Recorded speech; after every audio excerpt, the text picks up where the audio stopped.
Hello BookTube. This is a late weekly reads. Last Friday, my weekly reads did not save to my Chromebook.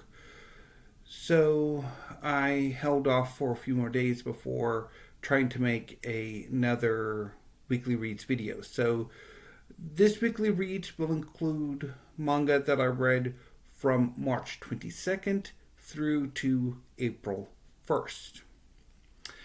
I will do another weekly reads that will focus on some slim volumes of poetry that I have read on Friday, as well as a wrap-up of the March pre-orders of the various manga series that I am following, which I should get in tomorrow. So let's get started because there is quite a bit of manga to talk about. And the narrative for this reading week was rather up and down. I started strong, and then things sort of took a bit of a dive.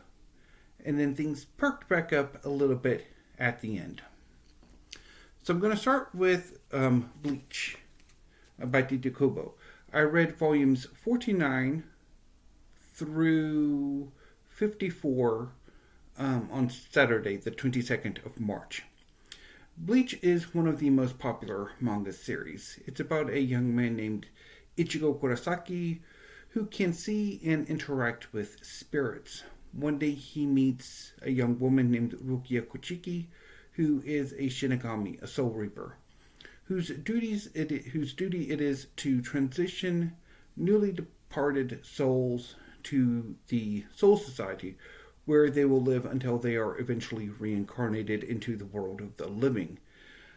She also is responsible for purifying hollows, spirits that have lingered in the world of the living too long and have become fallen and corrupted and monstrous. One of these hollows is attacking the Kurosaki clinic, and Rukia is attempting to purify him. However, she is injured, and in order to purify the hollow, Rukia transfers her Soul Reaper abilities to Ichigo, transforming him into a substitute Soul Reaper. Once the hollow has been neutralized, Rukia attempts to reclaim her power, but cannot. Her power has been permanently transferred to Ichigo, and this forces Ichigo to take Rukia's place as the Shinigami assigned to Karakura Town, a fictional suburb of or neighborhood of Tokyo, that is the main setting of the living world part of the narrative. Over the course of many adventures, Ichigo finally confronts the main antagonist of the first 48 volumes, a renegade Shinigami named Suzuki Aizen. Eventually, at great cost, Aizen is defeated and imprisoned for millennia. And there is a time skip. About a year and a half elapses between the end of volume 48 and the beginning of volume 49. Volume 49 through 54 sees a bridge story arc between the first 48 volumes and the final 20 volumes 55 through 74, which form a final story arc. In this short story arc, Ichigo encounters a group of superhumans called Fullbringers who develop their powers, or their powers originate from hollow attacks on their pregnant mothers that their mothers survived.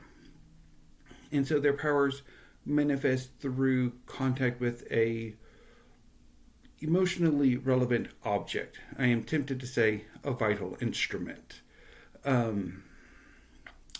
Ichigo at this point has lost his power, and the Fullbringers, whose organization is called Execution, claim that it's Shinigami in a similar situation to Ichigo that can fulfill their wish, which is to get rid of their powers. And so the idea is to awaken Ichigo's Shinigami powers by turning him into a full bringer himself and transferring that power to Ichigo. That's not exactly what happens, or what actually their agenda. And in the end, Ichigo does restore his power with the help of his friends in the Soul Society, and together they kick Execution's butt. It's a very fun, short arc, and I quite enjoyed it.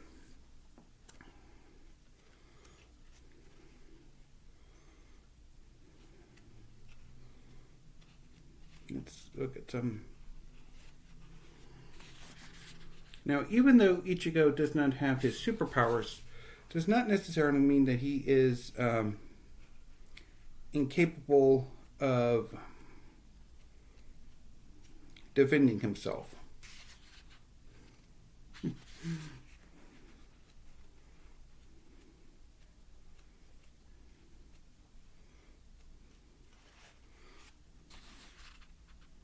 So yeah, a lot of fun.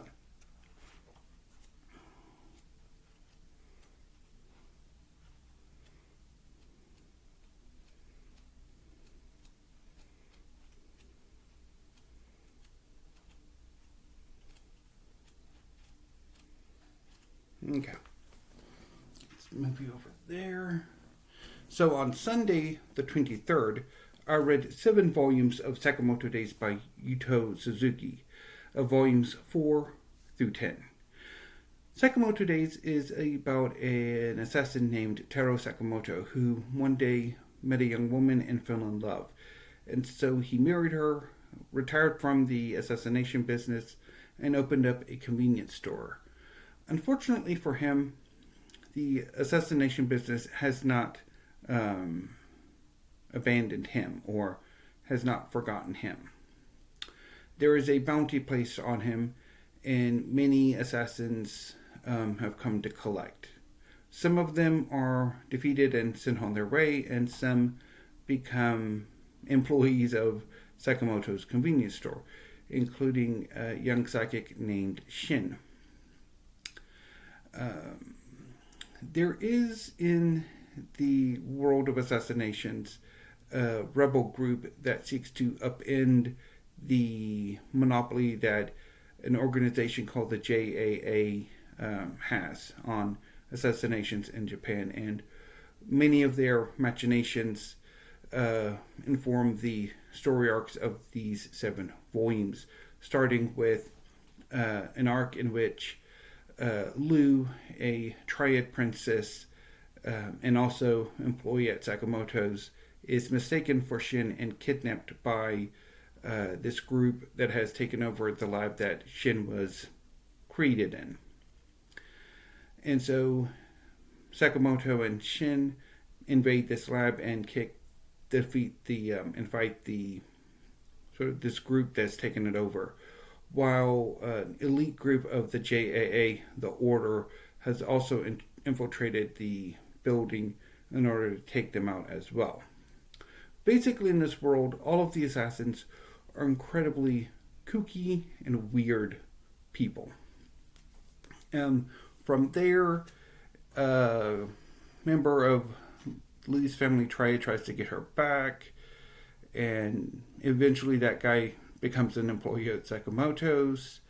A group of death row inmates are freed by this organization to run amok, and they're dispatched. And the group then attacks the JAA itself, and the mastermind is revealed, with Sakamoto and Shin then trying to re-enroll in the assassination school so that they can get information about him, which is where the volumes end. I really enjoyed these volumes. They were quite a lot of fun.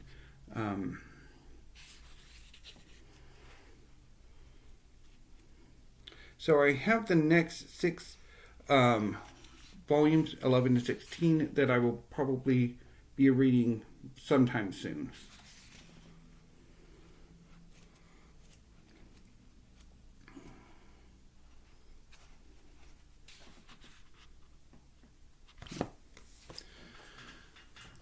Now, during the work week, last work week, so Monday through Friday, I read 9 volumes of Twin Star Exorcists by Yoshiaki Sukeno. This is a series about 2 prodigy exorcists, Rokuro and Benio. A horrible incident happened when Rokuro was younger that drove him away from wanting to be an exorcist.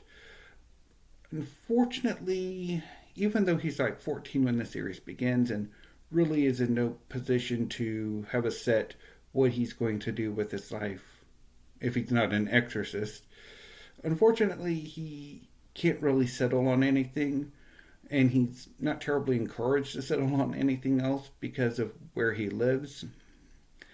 So when he meets Benio, who is still a prodigy exorcist, her experiences as well as kind of incidents that happen around her get Rokuro back into wanting to be an exorcist. He is also informed by his superior that he and Benio are the prophesied twin star exorcists. Exorcists that are supposed to marry and produce a super exorcist, the greatest exorcist ever, who will end the 1,000-year war between the exorcists and a species of demons created by negative emotions called the Kagare. And so the first 9 volumes sees Rokuro and Benio trying to figure out their relationship with each other while being pressured to marry and to act as an engaged couple, also living together, and Rokuro becoming an exorcist again and sort of training to improve so that he and Benio can confront Benio's twin brother, who is the cause of the incident that happened when Rokuro was younger and is a homicidal little shit. And I like the 9 volumes well enough. I read them last year, but there's just something about this series that's off to me. I think it's in part how... So these 9 volumes take place over the course of 2 years and ends with Rokuro and Benio going their separate ways. So after the confrontation with Benio's brother Yuto, a deal is struck between the Twin Stars and the head of the Exorcist organization that in 2 years they will be tested to see if they can go to this island that is ruled by the Exorcists, that's the front line of the war between them and the Kagare, in order to take the fight to Yuto. And in the test goes sideways. Rokuro is accepted. However, Benio ends up losing her powers. She's basically rendered, at least temporarily, a normal human. And Rokuro still goes to the island. And I guess that just doesn't sit right with me. It bugs me. And I did read, I think, to volume 12 last year, and I didn't quite get on with that. I'm still going to press ahead with Twin Star Exorcists, but it's still a bit shaky. I was hoping a revisit would ignite a love for this series like my revisit of One Piece did for that series, but it doesn't look like it's happening. But I will report back. Now I'm going to jump ahead to tomorrow because, well, these books are smaller than what I'm going to wrap up with. So yesterday I read volumes 2 and 3 of Mission Yozakura Family by Hitsuji Gondaira. This series is about a young man named Taiyo who is best friends with a young woman named Mutsumi. Mutsumi is the head of and the lone mundane member of a family called the Yozakura, who are superhuman spies. Mutsumi's eldest brother, Kyoichiro, is insane. He has a weird, toxic obsession with his younger sister that sees him threaten any young man who talks to her.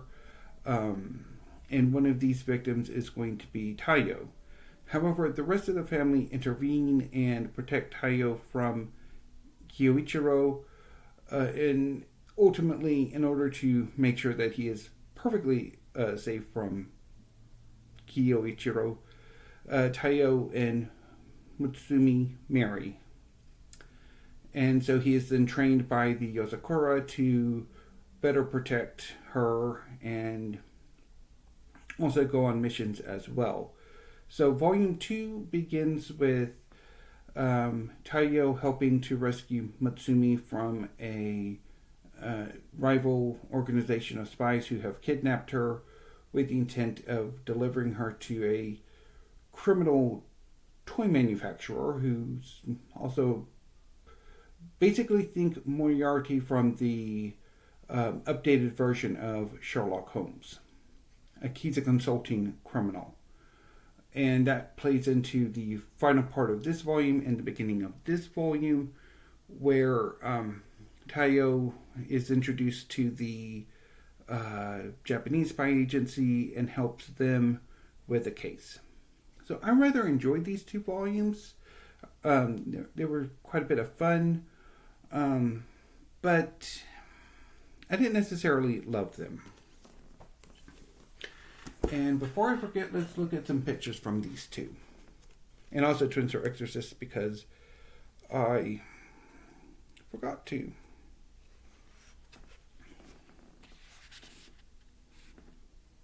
So, Twins or Exorcists.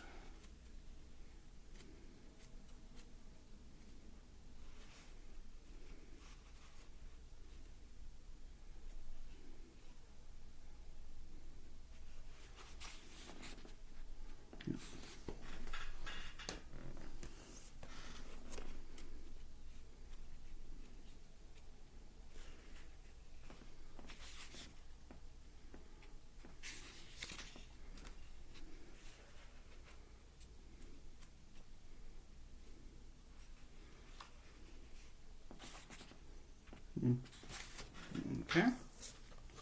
Now on to JoJo's Bizarre Adventure.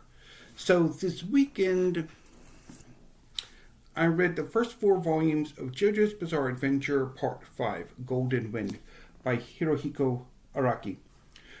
JoJo's Bizarre Adventure is a long-running manga series. It's lasted since the mid-80s.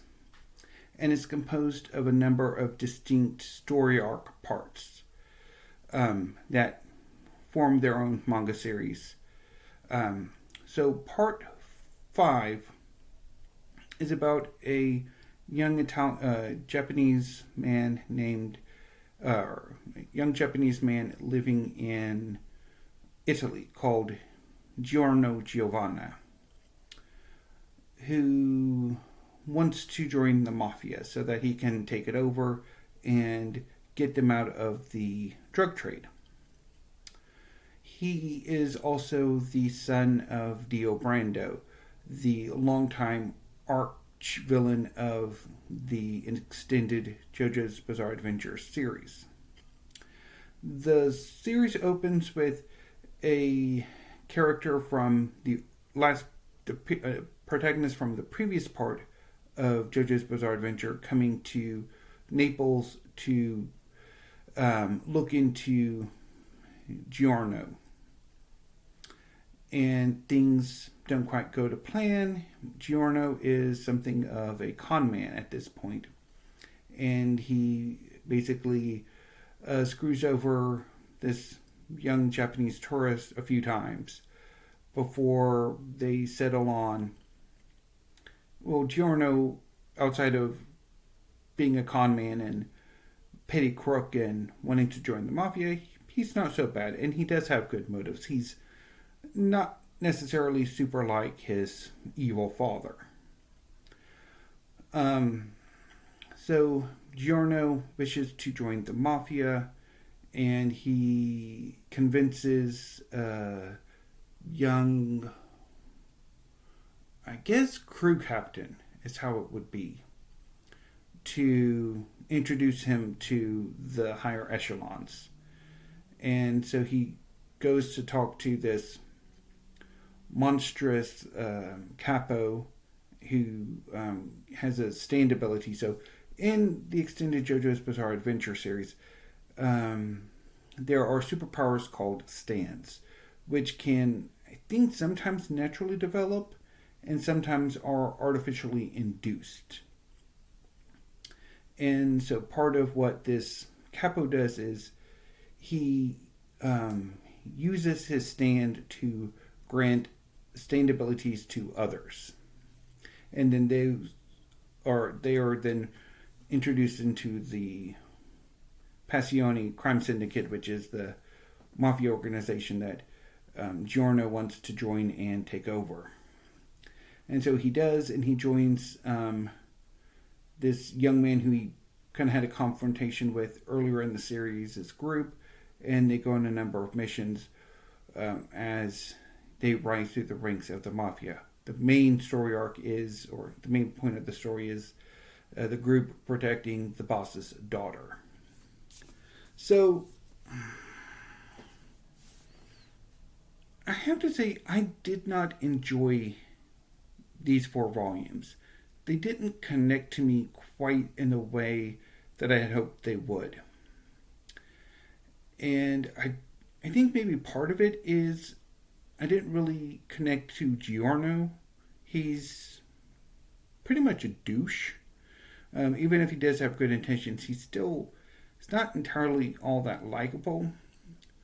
I also think to a certain extent there could have been the world building could have been better. I think it just hard to take a bit seriously because a lot of the characters, their names are food. One of the supporting protagonists is named Panna one of the villains is Prosciutto. Some of that character's associates are Gelato and Sorbet, so it's like... So I don't know, I didn't quite enjoy it. I probably will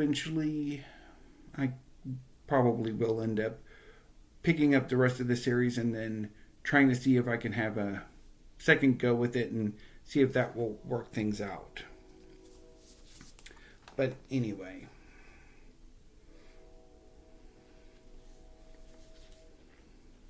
So.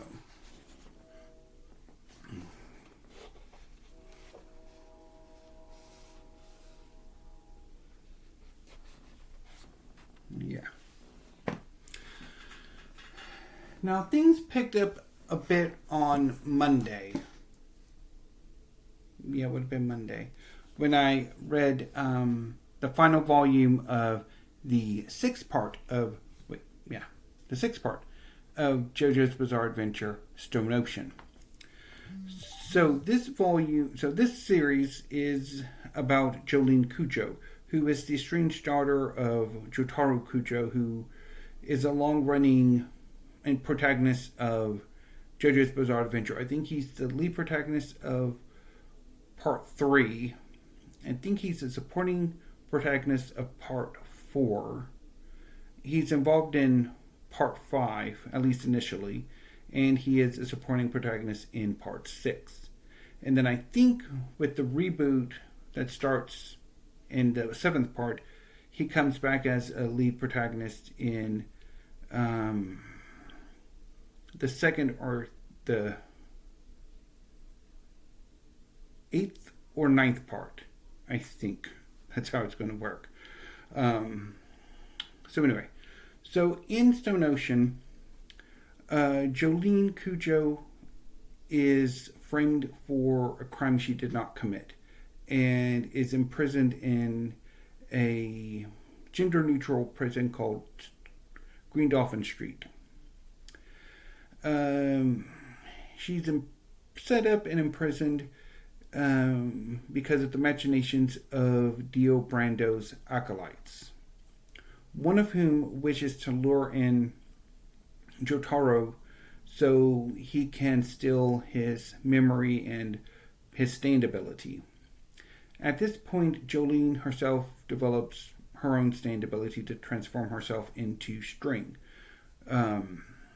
Giorno, his stand ability is to give life to inanimate objects by transforming them into animate beings. And so Jolene and her allies try to figure out, okay, so who in the prison is behind everything? And they figure it out, and they then break out of prison to stop him from completing his master plan, which doesn't quite work out. And in this final volume, the long final confrontation between the heroes and the villain takes place. And it is pretty much over the course of the entirety of this volume, which covers, I think, 2 regular volumes. And at the end of it, the world is rebooted.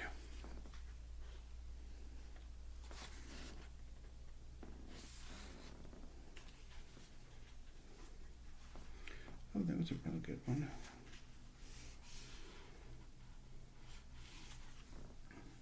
Even though this might be a spoiler, but yeah.